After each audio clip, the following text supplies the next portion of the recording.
Le 29 octobre, Jésus dit : Quand je fais dire à Sophonie que j'emporterai toutes choses de la terre, je lui fais prophétiser ce qui arrivera l'avant-veille du temps dernier, celui que j'annonçai ensuite en parlant de la destruction du monde, voilé sous la description de la ruine du temple et de Jérusalem, ce que prophétisa le bien-aimé dans son Apocalypse. Les voix se succèdent. Je peux même dire que comme dans un édifice sacré érigé pour témoigner de la gloire du Seigneur, les voix s'élèvent de pinacle en pinacle, de prophète en prophète précédant le Christ, jusqu'au sommet le plus haut d'où parle le Verbe durant sa vie d'homme, et descendent ensuite de pinacle en pinacle au cours des siècles par la bouche des prophètes qui suivent le Christ.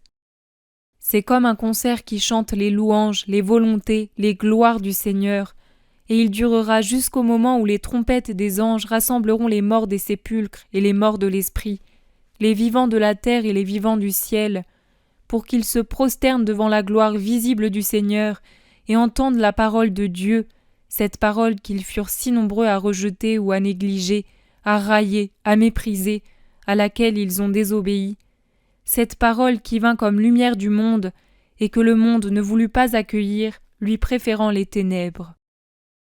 Je suis le sommet de l'édifice de Dieu. Il ne peut y avoir de parole plus haute et plus vraie que la mienne. Mais mon esprit est dans la bouche des paroles mineures, puisque toute chose qui parle de ce qui est de Dieu est une parole inspirée par Dieu. La disette et la mortalité provoquées par les épidémies seront un des signes précurseurs de ma deuxième venue. Ces punitions suscitées pour vous punir et vous rappeler à Dieu effectueront par leur douloureuse puissance une des sélections entre les enfants de Dieu et ceux de Satan. La faim tourmentera cruellement cette race opiniâtre et ennemie de Dieu. La faim causée par le vol et les guerres maudites, née sans la justification de l'indépendance nationale, de la barbarie du pouvoir et de l'orgueil de démons en habits humains. Par l'arrêt voulu par Dieu des lois cosmiques, dont la conséquence sera un gel intense et prolongé ou une chaleur brûlante, non mitigée par les pluies, le renversement des saisons qui apportera la sécheresse à la saison des pluies et les pluies à l'époque des moissons. Trompées par un temps doux soudain ou par une fraîcheur inhabituelle, les plantes fleuriront hors saison et les arbres, après avoir déjà donné leurs fruits, se couvriront de nouveau de fleurs inutiles qui ne font qu'épuiser en vain la plante, puisque tout désordre est nuisible et mène à la mort, souvenez-vous-en, ô humains. La faim tourmentera cruellement cette race. Les animaux, privés de foin et d'avoine, de grains et de fourrage, mourront de faim, et à cause de leur propre faim, les humains les détruiront avant qu'ils n'aient le temps de se reproduire.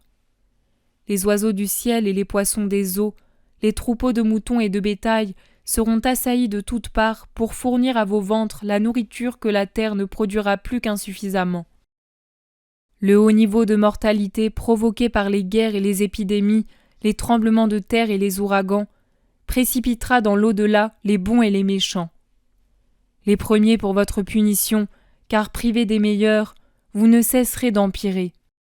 Les seconds pour leur punition, puisqu'ils auront avant même l'heure prévue l'enfer pour demeure. La victime préparée par le Seigneur pour purifier l'autel de la terre, autel profané par les péchés d'idolâtrie, de luxure, de haine, d'orgueil, ce sera vous, humains qui périrez par milliers et dizaines de milliers sous la faux aiguisée des foudres divines.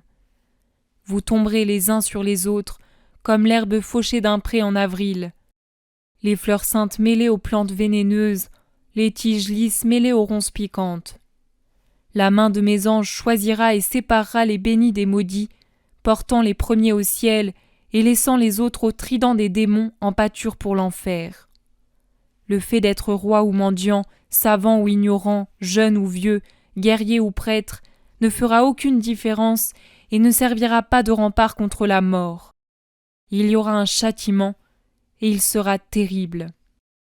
L'œil de Dieu choisira ceux qui auront été destinés en élevant les lumières pour qu'elles n'aient plus à souffrir du brouillard créé par ceux qui se seront unis à Satan et en ôtant les ténèbres qui génèrent des ténèbres puisqu'elles appartiennent au père des ténèbres, Satan. L'œil de Dieu, lequel pénètre dans les palais, dans les églises, dans les consciences, et il n'y a pas de barrière, pas d'hypocrisie qui l'empêche de voir, scrutera le sein de l'Église, la Jérusalem d'aujourd'hui, scrutera les âmes et écrira le seul décret pour les apathiques, les indifférents, les tièdes, les rebelles, les traîtres, les meurtriers de l'esprit, les déicides. Non, ne pensez pas que Dieu ne vous fera ni du mal ni du bien pour vos œuvres. Je vous le jure à moi-même, je le jure par ma justice, je le jure par un triple serment, je vous ferai du bien pour le bien que vous ferez, et du mal pour le mal que vous commettrez. Si les actes immondes de la chair et de votre vie de brute recouvrent les yeux de votre âme d'une croûte pour l'empêcher de voir Dieu, rien ne voile l'œil de Dieu. J'appesantirai ma main sur ceux qui se délectent d'être dans la fange et qui veulent rester dans la fange malgré chaque invitation et chaque moyen que je leur donne pour en sortir. Ils deviendront fange dans la fange, puisqu'ils font de la fange du péché l'aliment préféré de leur faim impure. Le jour approche, enfants qui avaient renié le Père. Le temps de la terre est long et bref à la fois. N'était-ce pas hier que vous jouissiez d'un honnête bien-être apporté par la paix et les œuvres pacifiques, source de pain et de travail? N'était-ce pas hier, ô vous qui vivez en cette heure terrible, que vous jouissiez du bonheur d'une famille non encore démembrée et détruite, des enfants autour de la table du Père, du mariage, l'époux près de l'épouse, du Père penché sur la tête de ses enfants comme un maître et un ami? Et maintenant, où est tout cela? Rapide tel l'oiseau qui s'envole pour de lointains pays, ce temps est passé. C'était hier. Vous vous retournez et vous voyez qu'un nombre de jours, que l'horreur multiplie par sa sanglante intensité, vous en sépare.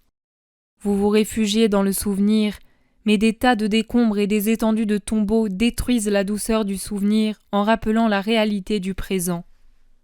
Ô humains, humains qui insultez Dieu des voix de vos bouches et de vos cœurs, croyant qu'il vous est permis de le faire, écoutez, humains, la voix de Dieu, déchirée et déchirante, qui tonne déjà sur le monde, puisqu'elle parle en vain par la bouche de ses serviteurs et de ses amis, et qui vous annonce sa colère, et qui vous appelle encore car elle souffre de vous punir.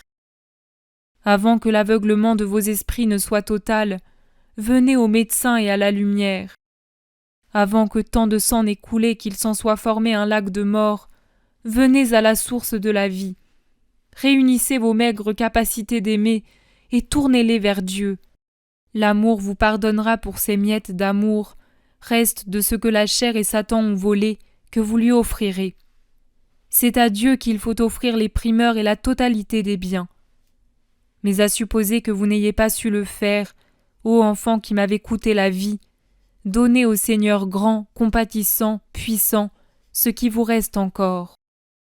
Dans votre pauvreté d'esprit, pauvreté non évangélique mais humaine, arrachez de votre cœur la dernière pétiole, niez ce dernier reste à la chair et donnez-le-moi. Je sais qu'il en coûte moins à un de mes bien-aimés de sacrifier sa vie qu'il ne vous en coûte de sacrifier un baiser. Et pour votre effort disproportionné à l'offrande, je vous donnerai une récompense disproportionnée au don. Je vous la donnerai pourvu que vous veniez. Celui qui travaillera bien à la dernière heure sera admis au royaume comme celui qui tint la charrue jusqu'à s'affaisser dessus, de son aurore au soir anticipé. Vous ne regretterez pas d'avoir une demeure différente au ciel. Là ne se trouvent pas les mesquineries de l'envie humaine. Mais venez conquérir ce ciel que j'ai créé pour vous et que je vous ai ouvert par ma mort sur la croix. Venez au Seigneur avant que le Seigneur ne vienne à vous avec sa majesté de juge. Quant à vous, mes bien-aimés, restez dans la voie que vous avez choisie. La tourmente et les tempêtes ne pourront vous écarter de votre but, moi dont le cœur est ouvert pour vous recevoir avec le baiser du plus vif amour. Laissez que tombent les royaumes et les peuples, et que ceux qui maintenant se croient puissants deviennent cendres et ruines, et que ceux qui croient qu'il est licite de dicter volonté et doctrine soient broyés en poudre par la volonté et la loi de Dieu. Durant mon bref règne sur le monde, c'est moi qui régnerai, moi et les rescapés de mon peuple, c'est-à-dire les vrais fidèles, ceux qui n'ont pas renié le Christ et recouvert le signe du Christ avec la tiare de Satan. Les divinités mensongères du pouvoir exorbitant tomberont alors, ces doctrines obscènes qui renient Dieu, le Seigneur Tout-Puissant. Avant que ne cesse le temps du monde, mon Église aura son triomphe resplendissant. Il n'y a rien de différent dans la vie du corps mystique de ce qui fut dans la vie du Christ. Il y aura l'Hosanna la veille de la Passion, l'Hosanna quand les peuples, séduits par la fascination de la divinité, plieront le genou devant le Seigneur. Puis viendra la Passion de mon Église militante, et enfin la gloire de la résurrection éternelle au ciel. Ô béatitude de ce jour, où seront finies pour toujours les embûches, les vengeances, les luttes de cette terre, de Satan, de la chair.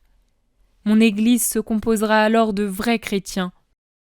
Alors, à l'avant-dernier jour, peu nombreux comme au début, mais saints comme au début, elle finira dans la sainteté comme elle commença dans la sainteté. Les menteurs, les traîtres, les idolâtres resteront au dehors, ceux qui à la dernière heure imiteront Judas et vendront leur âme à Satan, nuisant ainsi au corps mystique du Christ. La bête aura en eux ses lieutenants pour sa dernière guerre. Et malheur à ceux qui, dans la Jérusalem des derniers temps, se rendront coupables d'un tel péché. Malheur à ceux qui exploiteront leur rôle pour des profits humains. Malheur à ceux qui laisseront périr leurs frères et sœurs et négligeront de faire de la parole que je leur ai confiée du pain pour les âmes affamées de Dieu. Malheur! Je ne ferai pas de différence entre ceux qui renieront Dieu ouvertement et ceux qui le renieront par leurs œuvres. Et en vérité, je vous dis avec la douleur du Fondateur suprême, qu'à la dernière heure, les 3/4 de mon Église me renieront, et je devrai les couper du tronc comme des branches mortes et pourries par une lèpre immonde. Mais vous qui resterez en moi, entendez la promesse du Christ. Attendez-moi avec fidélité et amour, et je viendrai à vous avec tous mes dons, avec le don des dons, moi-même. Je viendrai racheter et soigner. Je viendrai illuminer les ténèbres, les vaincre et les dissiper. Je viendrai enseigner aux humains à aimer et à adorer le Dieu éternel, le Seigneur Très-Haut, le Christ Saint, le Père, le Fils, le Saint-Esprit. Je viendrai vous apporter, non la paix de ce monde, éternel destructeur de la paix, mais la paix du royaume qui ne meurt pas. Exultez, ô fidèles serviteurs, voilà ce que vous dit la voix qui ne ment pas.